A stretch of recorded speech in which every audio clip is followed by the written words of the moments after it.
Welcome to the talk about uh, tackling memory issues at scale. We'll be three of us presenting the talk. We are engineers supporting the Instagram app. The talk has three sections. We'll start by talking about memory utilization issues in Instagram. We'll learn about how Instagram categorizes crashes, how bad memory state thresholds are determined by the app. This will be followed up by some details around how memory leaks are detected and collected in production, how we report them, how we store them. We will also show and share how we use end-to-end testing to prevent memory leaks in production. Lastly, we'll cover some of the common memory leak patterns that we've seen, how we fix them, and why this work stream has been important to us. I'll pass it on to Oleg to kick us off.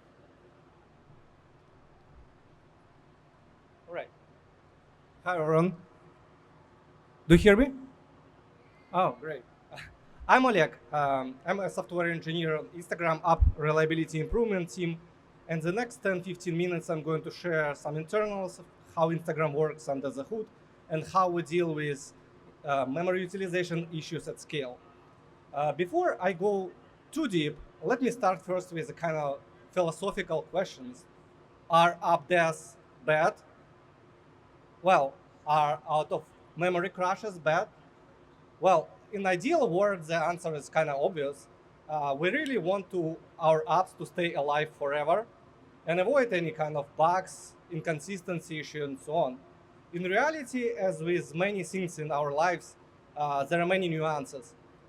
If the app is in a bad or inconsistent state, it being restarted or forcefully killed or dying might be considered a good thing, actually, as the user would get a fresh, perhaps consistent state after restarting it.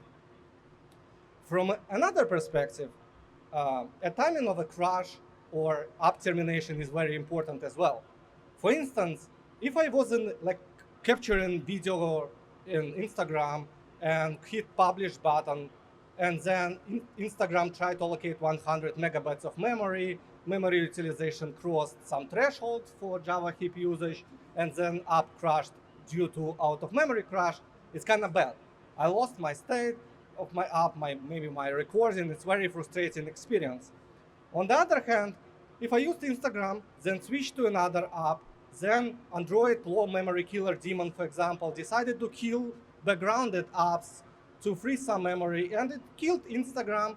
It's bad for Instagram, while for real user it might not be at the end of the world. So in Instagram, we have hundreds of millions of users daily. And as a side effect of it, we also have millions of crashes happening daily for all kinds of different causes. And obviously, we can't fix them all. It's really infeasible for us. And like with many such things, we deal with the prioritization question. Which of the crashes are more important than others?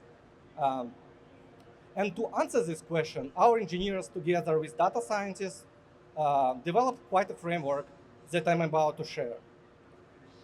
So here you can see a table where in the first column, basically the table gives you an idea how we think about foreground updates in general and updates.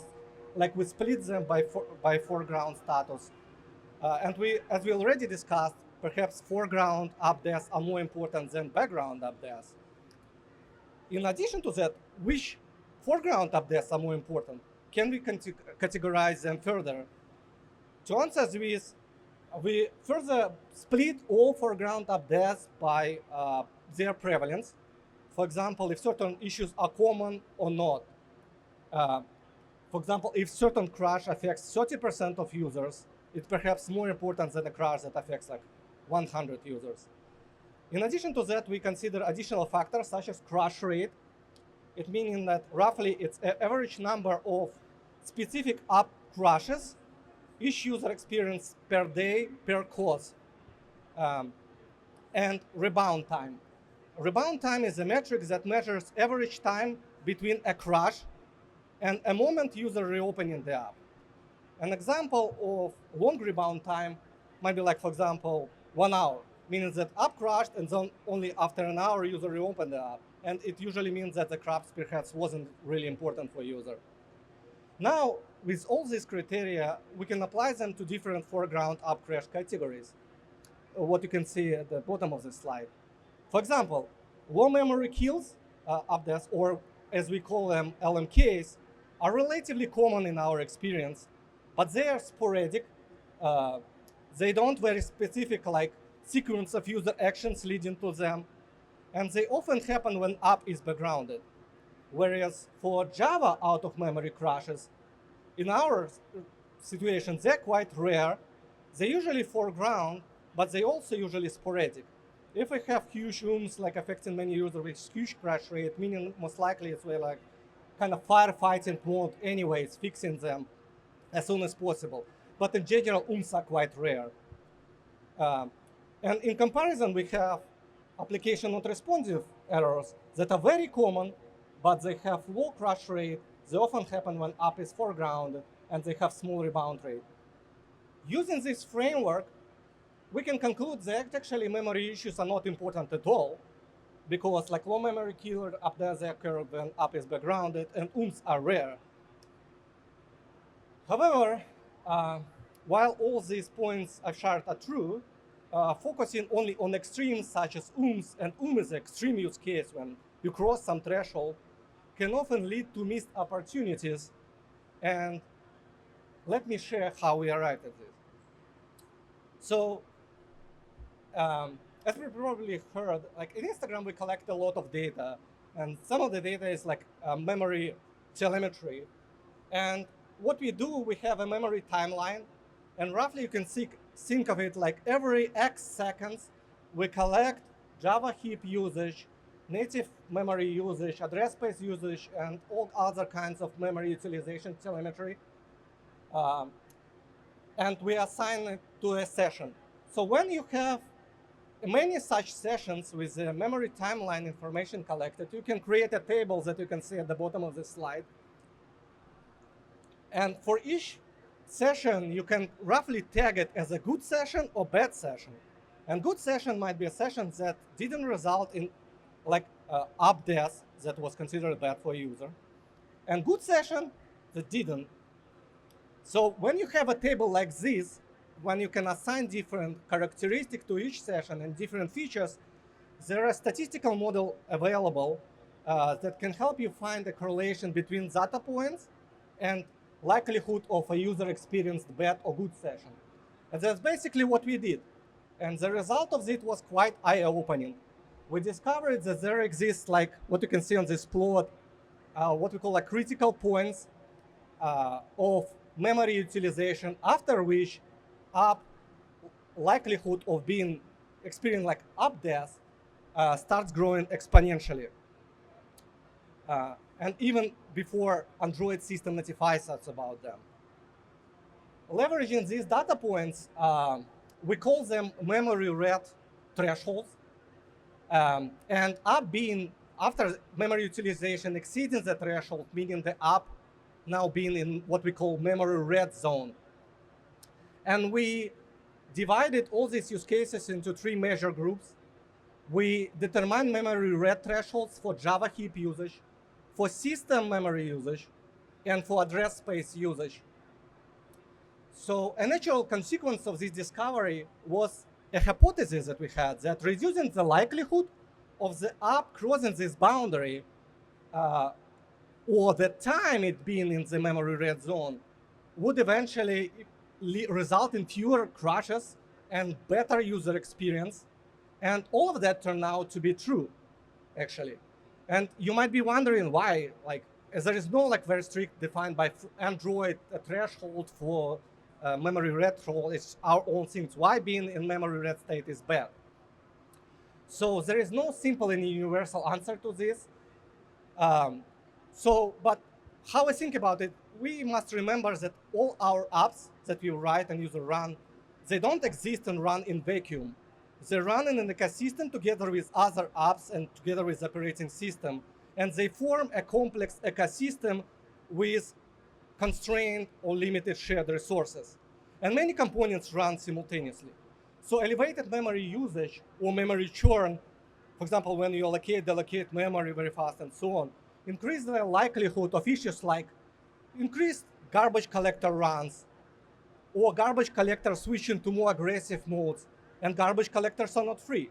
And for example, if you had the use case when entering the surface required 4.5 seconds on average for the majority of users, if a system in this like memory pressure situation, your 4.5 seconds might become 4.9 seconds on average, meaning that there will be many outliers who will cross 5 seconds boundary Android sets for application not responding errors.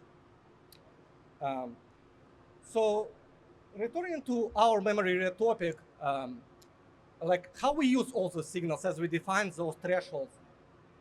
We define metrics using them. For example, some of the examples like average count of Java heap read events per day per user, or average number of system memory read sessions per day. We can plot all of it. We build some dashboard and we define some threshold so that as soon as the memory utilization crosses a threshold, responsible teams can be notified as soon as possible. In addition to this, we define some metrics that for experimentation. Many of our product teams, they run experiments, A/B tests every single day. So all these metrics, they use it to determine if the features they introduce affect memory utilization of the app in a negative way without going too deep into complexity. They don't want to deal with like raw Java heap usage numbers. We simplified it to them as much as we can. As product teams are kind of customers of our reliability improvement teams, we export some APIs to them as well. For example, we export very simple API, is Java heap read, is system memory read, is address space read, so they can on-demand check if app in a bad state or not, and adjust their behavior accordingly. For example, to not to even enable certain expensive capabilities if enabling them would result in app death. We also expose some PubSub interface. They can subscribe to memory state updates, and how they use it, for example, if as soon as the app crosses memory read boundaries, they can trim a cache. When they trim a cache, they exit the memory read zone, and their feature performs better for a user. We also developed quite sophisticated feature, and one of these features that I wanted to share is called like memory read app destroyer. It's basically like this feature self-terminates the app if we believe it's safe to do that when the app is backgrounded, and if we believe it's in a state where it won't be able to recover from. One of the criteria here is like address space read signal. So if it's in bad address space state, if app is backgrounded, after checking few things, we may self-terminate the app, and it improved. When we launched it, it improved user experience by a lot because they have fresh start, and just a reminder, experience foreground app death is very bad. So that kind of concludes my topic. So please be mindful of memory and other devices usage, and be a good citizen. Remember you are an ecosystem with other apps. And one last thing, while preparing these materials, I realized that some of you might still wonder, so what? How do I use it, all this? And I got anxious, to be honest, that I might not have time to answer these questions. So I prepared like some hypothetical, frequently asked questions and answer on the next slide that I will very quickly go through. So some of you may ask question, why? Okay, Oleg, we know that Android provides some APIs that we can use like to check if app is in bad memory state and so on. We actually use these APIs in our code, but what we found that when we get signal from this API, it's already too late. Just remember, memory read state is about determining like, okay, app is trajectory of the app is kind of bad. It's anticipation of bad state that allows product features to adjust. The second question is, should I bother about memory issues in my maybe smaller app? And to this answer is, well, it really depends on the size of the app. Maybe for smaller apps or apps like 0 to 1 kind of projects, it perhaps doesn't make much difference. But if your app in a kind of growth scaling mode, it becomes very important, especially if you have many issues you believe not actionable. And I'm talking about application not responding errors and others. And lastly, like, how do I reproduce metrics you referenced? And if I want to develop my skills in Android memory space, where do I start? So answer this question is like entire topic on its own. I won't be able to cover all of this, obviously. But hopefully this presentation will be shared to you, and you will be able to check all these hyperlinks if you're interested. And with that said, I want to say thank you for listening and happy learning. And now I'll pass the microphone to my colleague, who will share insights on how Instagram handles Android memory leaks.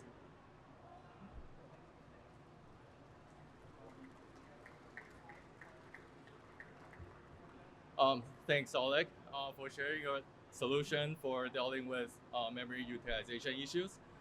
Yeah, hello everyone. I'm Chih-Chung Lee, and you can call me Johnny. Yeah, so I'm dev infra quality team. Our team focus on building like tools or telemetries for FOA team, family of apps team, to deal with Android related problems. Yeah, so in this section, I'm going to zoom in a bit to memory leak issues, which is a subcategory of the memory leak utilization problems. Yeah, so I think most of the people are already familiar with Java memory leak, but let me just like repeat it. Yeah, so basically it's a situation that objects are no longer needed, but still have reference holding onto them, so preventing those objects to be garbage collected. And we consider those as bugs that need to be fixed. So I will share about like our work. First, how we automatically collect memory traces from production by the automated HProf analysis service, and also how we use just end-to-end tests to catch memory leak issues before they impact our production users, as well as preventing the memory leak regressions. So in this slide, I want to give you like a quick sense of why handling memory leaks is particularly challenged in Instagram. So based on our experience, there are two main factors that contribute to the memory leak handling complexity. The first one is number of the changes per release, and the second one is the daily active users. So for Instagram, there are more than over like 1K commits per release, and there are over 1 billion daily active users. So yeah, this means that we cannot ignore any memory leaks in the app, because even there's a minor issue in a like a low traffic surface, there will still be some users encounter with this memory leaks. So basically, we need to make sure that we detect and handle all the memory leak issues in the app. So how we do it? We build a, a system to capture memory leaks traces from production. Not only log the object that is leaked, but also the reference chain, like pass to GC root, how this object is leaked. Yeah, so we capture this signal on the production, so that developers can, based on this information, and to work on the leak. And second, we do have internal dogfooding, like within the company, to test our app, but the traffic is just not enough, because we have so many surfaces in the app, and also in each surface we have so many features, also A/B testing that are running, so that only relying on the internal traffic to test those memory leaks are not enough. And finally, we also need the real world data to reflect the actual user experience. So, for example, the feature or the service that have high traffic, it means that the memory leaks happens on those feature or traffic will be much more important than other memory leaks. So this real world data actually help us to prioritize the issue to fix. So how do we collect the production memory leak traces? We build a Java service, which we call Omura. It will automatically collect the HProf dump from the app and then send to our backend. And then in the backend, we process those HProf data and extract the memory issues from it. Yeah, and for this service, there are several key requirements. The first one is that the service must to be able to process a large value of heat dumps collected from the production environment. Secondly, it needs to automatically identify the memory leak issues or any other memory issues, so that our developer no need to like manually analyze those HProf files. And yeah, and from our experience, no, the knowledge of knowing how to analyze HProf is not that normal. So finally, the service should automatically merge those duplicated issue and combining them with relevant data to make sure those issue reports are actionable for developers.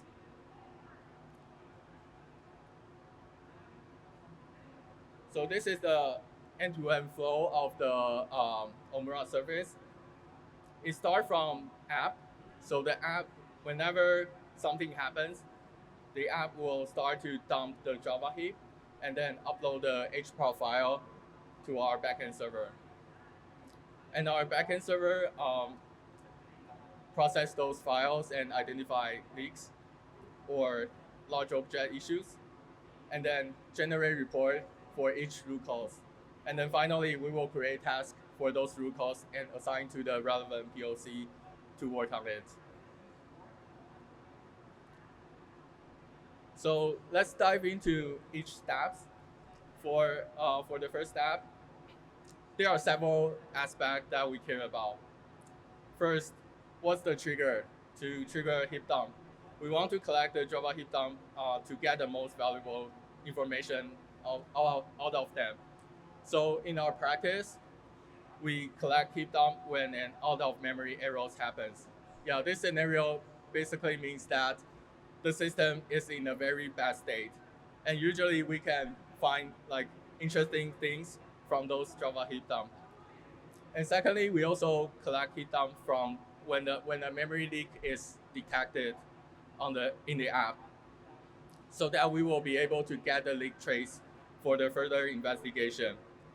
And lastly, we also do like daily collection.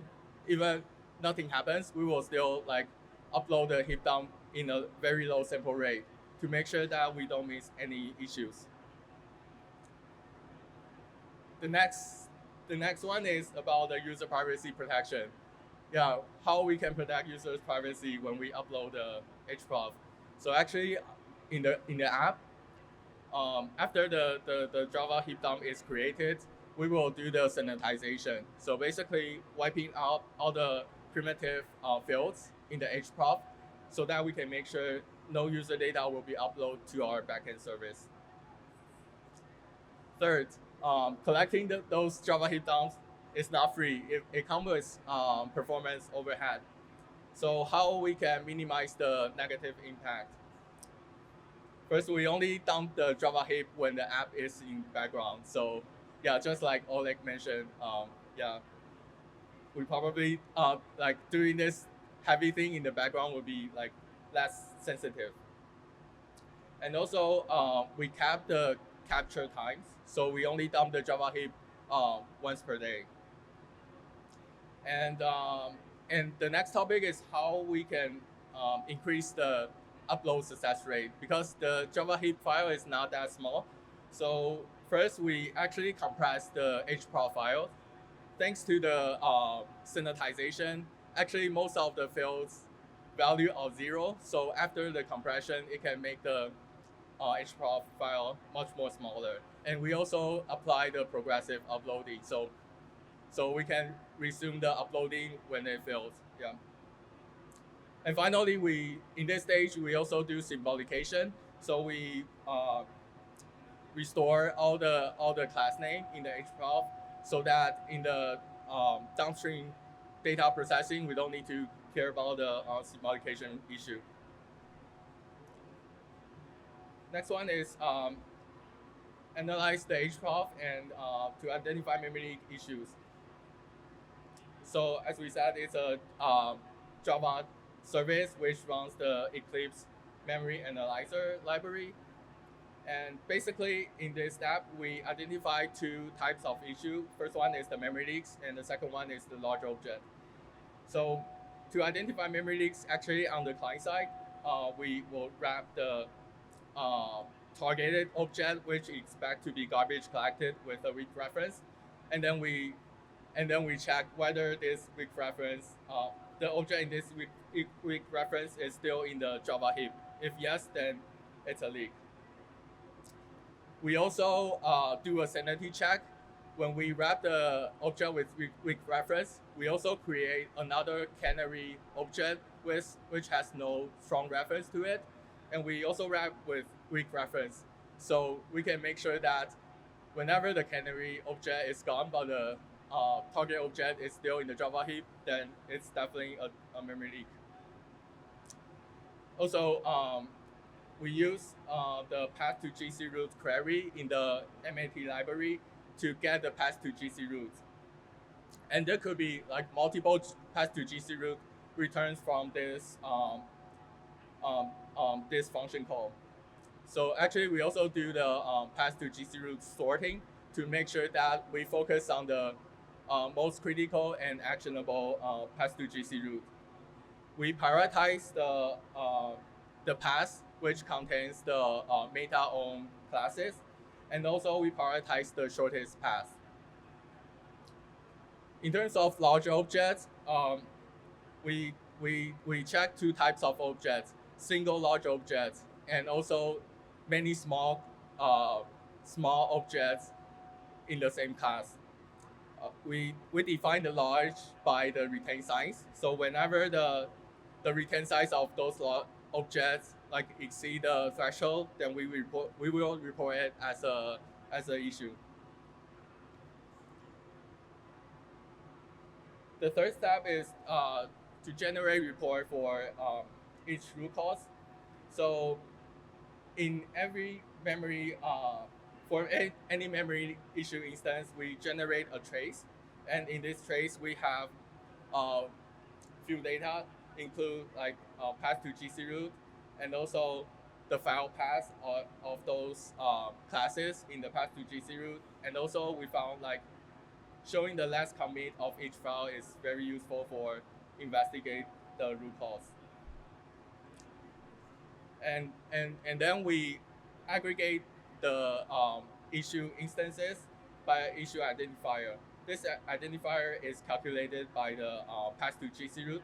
So we want to make sure that the leak with the same path to GC root will be merged together, so that we can understand like the value or the impact of this particular issue.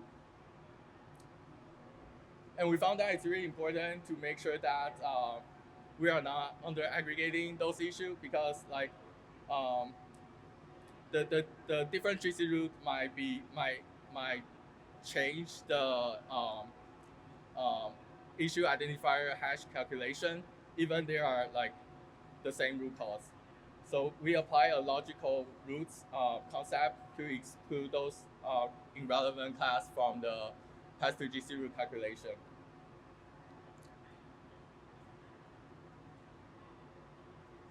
The final step is to create tags for fixing those root cause. So in Meta, we have an infra called CrashBot, and we use CrashBot to monitor those issues. For example, whenever there is a spike on the percent of impact user, or a spike on the number of impacted section of an issue, we will automatically create a task and then assign to the relevant owner. And for the task assignment, actually this is like a manual process. We need someone to look into the issue and then like and assign to the right owner. And in this task, we also attach like relevant details or instruction to tell engineers how to fix this issue.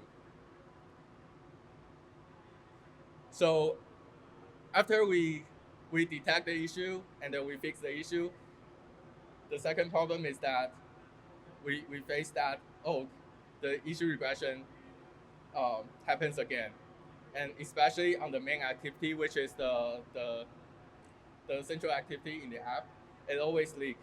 So how can we do better on this?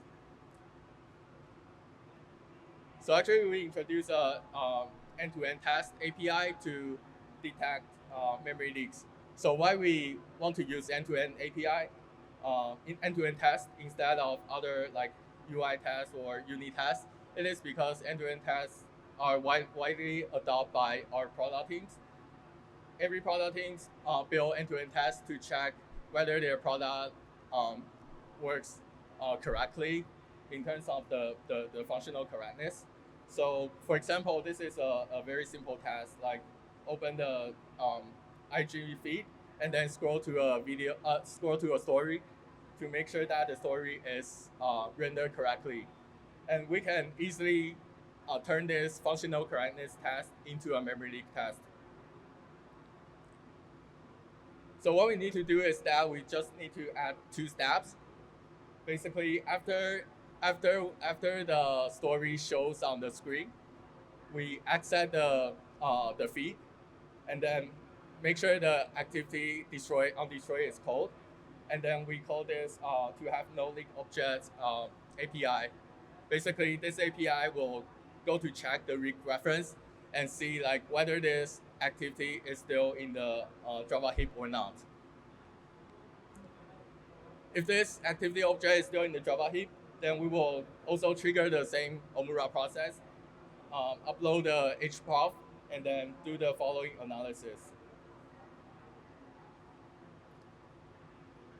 So why this memory leak end-to-end test matters?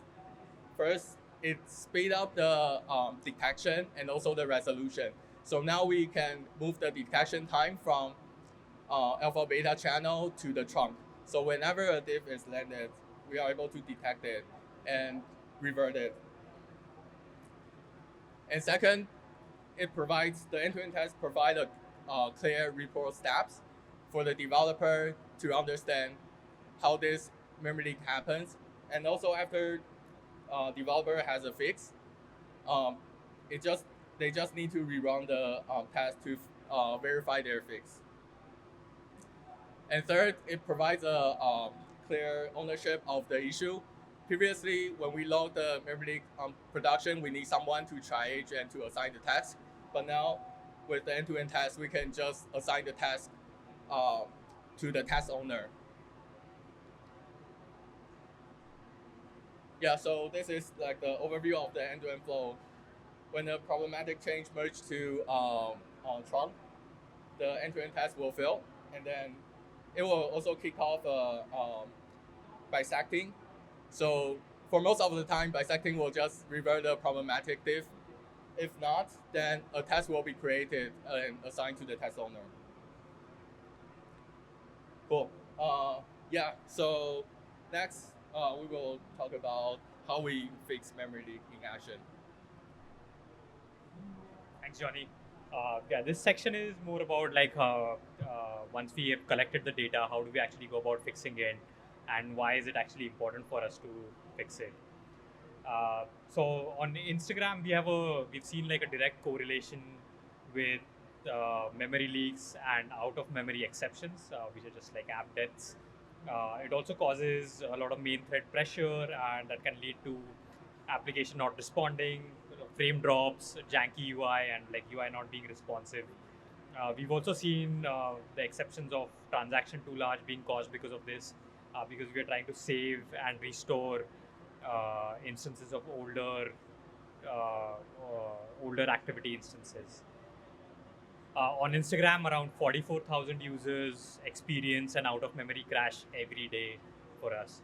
And around 51% of these crashes are happening on low-end devices.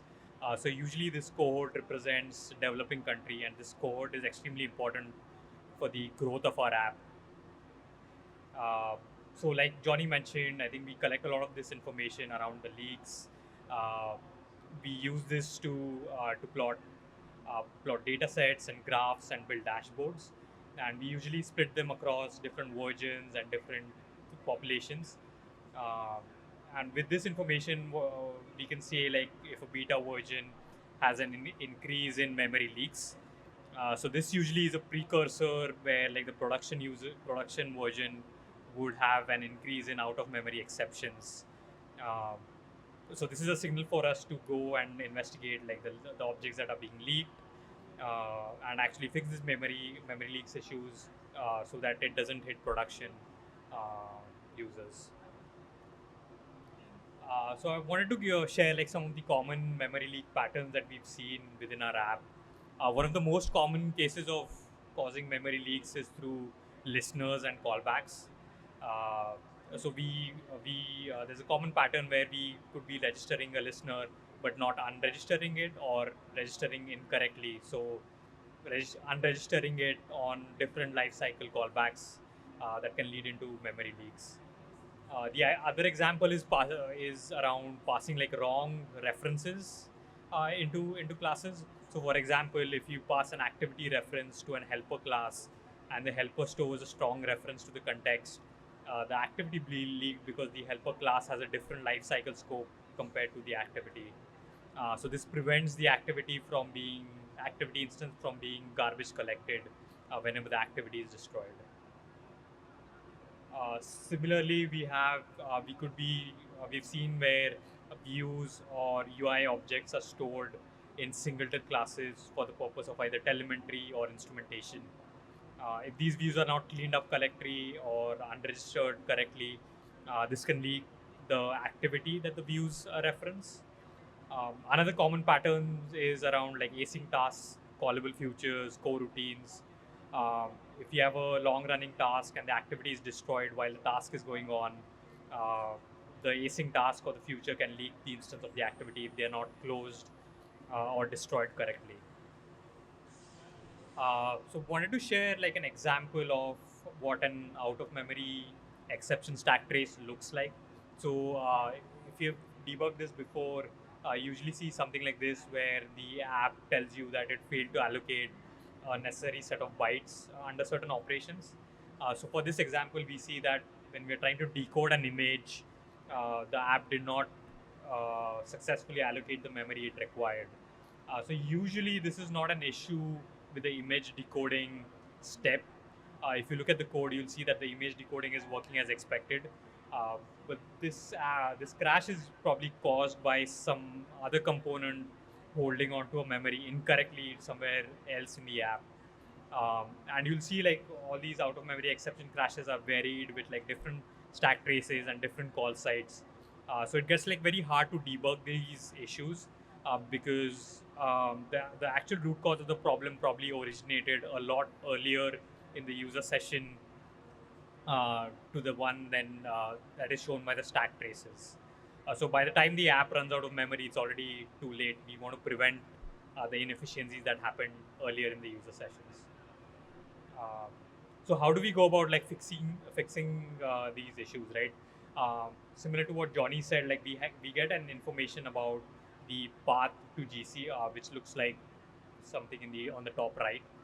So as you can see in this example, there's an activity that is being referenced by a listener, and the listener is being held as part of an array list in some other class. So when the activity is destroyed and if the listener is not cleaned up correctly, um, we can leak the activity.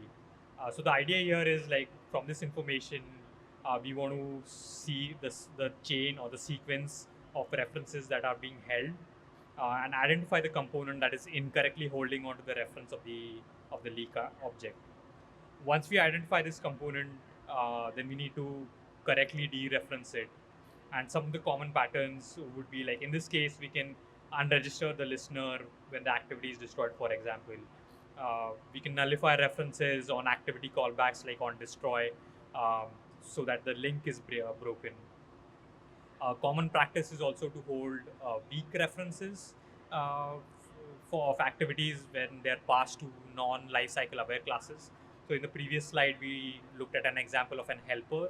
class which holds a reference to an activity, and if this was a weak reference, whenever the activity is destroyed, it would be garbage collected. It's also like a good practice to clean up large resources like bitmaps, open file streams, network connection streams, so that and canceling any long running tasks so that they prevent memory leaks when the UI component associated with them is destroyed.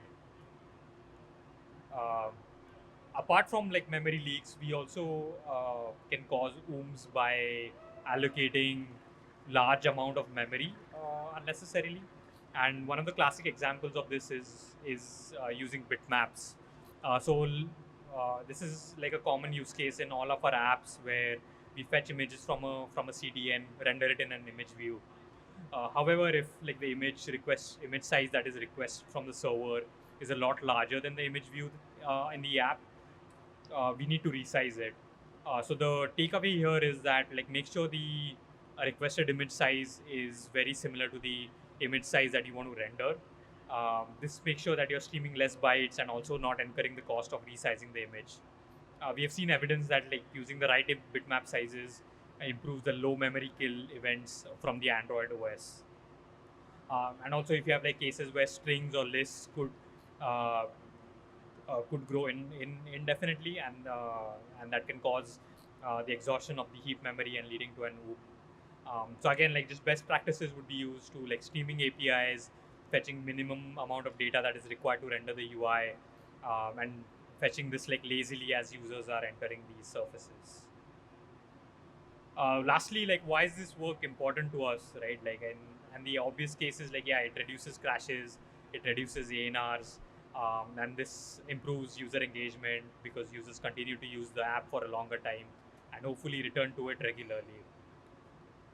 We've also seen this actually improve speed and performance of the app. Having less resource contentions and less objects listening to UI events improves the speed and navigation metrics. Similar to speed, we see a big improvement in scroll performances and responsiveness of the app. We see drop in large frames. We see a drop in the number of frames that are dropped uh, because like we don't have any old components that are listening to UI events and doing certain operations that they shouldn't. It's also like fixed our logging and made it more accurate. We've realized that like older instances of activity still report telemetry and instrumentation events, um, and this has caused like duplicate or incorrect logging um, for us. Also, the work we do on fetching like the minimal amount of data and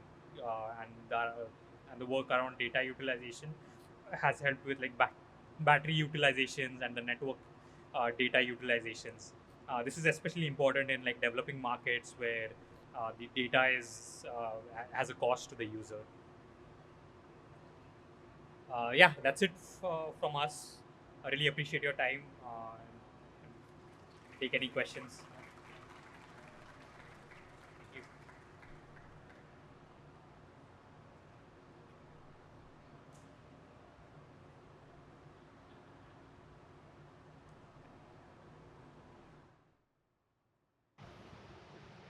Oh, I don't know. Okay, this is on. All right, thank you. Thanks for the presentation. Quick question, actually about the memory red zones. I think you've probably covered this during the course of the talk, but I just wanted to confirm. When you're releasing a new feature, um, and you have to, I guess, I'm presuming you have to calibrate somehow the memory red zone for the feature that's being released, uh, or like that just kind of happens as the production of the feature is out in the world. Um, I'm kind of. Can you speak at a high level to how that sort of adjusts per device and like what your internal kind of testing is there to kind of make sure that you can prepare for changes in that memory red space for the different categories of when the red zone occurs? So the question is, from my understanding, like how we like launch features, how we experiment on this. My understanding is the question is like how we launch features, what criteria we consider for. I will try to speak louder.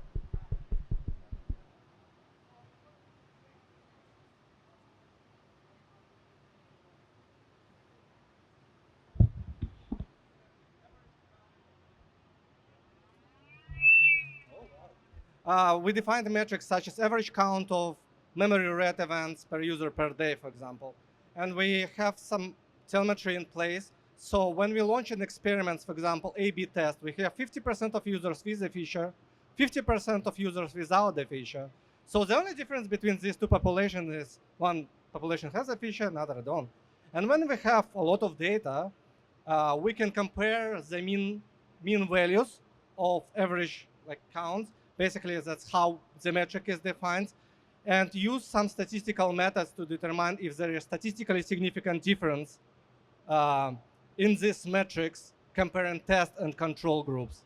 So it's kind of decouples us from the complexity we have about device classes and so on.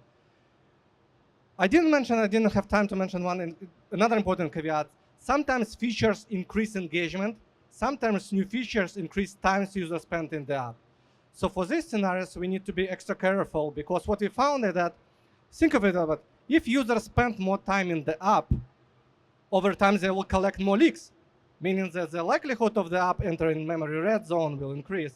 And what you might see as a result that in test group where you have a new feature, you will have more memory red users or events, meaning that, okay, it might sound that feature is bad. While in reality, it was just from increased engagement and time spent in the app. So to handle such use cases, we actually have a variant of this metric called normalized metrics. So what we do, we have average count of memory read events per user per day. We normalize it by time spent in the app. We normalize it by 100 hours time spent in the app, meaning that if a test group, for example, has increased time spent in the app, we still can get the correct measurement. We still can determine if feature is actually expensive from the memory standpoint.